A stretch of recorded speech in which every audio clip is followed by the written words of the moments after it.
L'association 3PP offre une approche originale de la galerie d'art.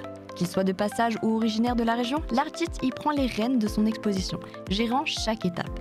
C'est un lieu chaleureux et accueillant où il fait bon de se laisser porter par l'imaginaire au cœur des univers variés de plasticiens, peintres, sculpteurs et autres créateurs. L'associative a toujours été pour moi un moteur pour avancer. J'ai toujours été attiré depuis, je dirais, ma plus tendre enfance, même dans la vie professionnelle. Et je me suis intéressé à l'art. Les artistes se trouvent chez eux et prennent en main leur destin, entre guillemets, n'ayant pas peur des grands mots. On essaie d'inverser un peu les rôles.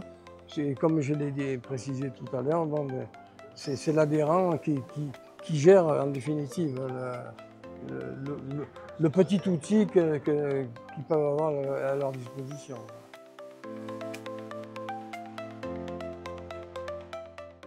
Moi, je suis plasticienne, je travaille en général à l'huile.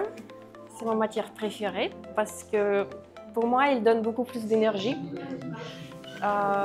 Sinon, je travaille aussi avec l'acrylique. Je fais des fresques à la chaux, je fais des sculptures, mais en résine. Donc, je touche un petit peu de tout.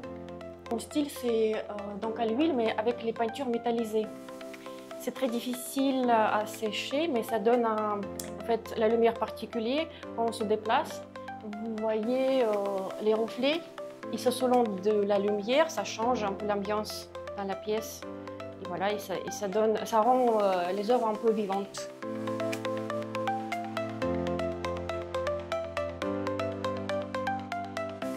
Je sculpte depuis environ une douzaine d'années, surtout en région PACA.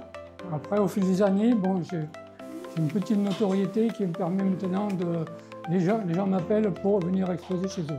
Vous avez par exemple ici du buis. C'est un buis que j'ai récupéré chez un couple de Calas.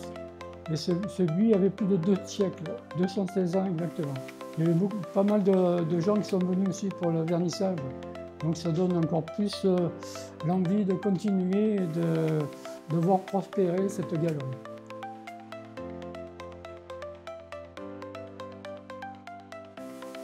J'accumule des petits objets que je mets en scène et ça raconte quelque chose. Là, par exemple, j'ai fait une série de portraits avec des emballages de McDonald's qui étaient aplatis sur le parking. Et puis des petites cravates, ça s'appelle portrait-cravate. Avec cette inauguration réussie, l'association 3PP s'ancre déjà comme un lieu incontournable de la scène artistique de Draguignan.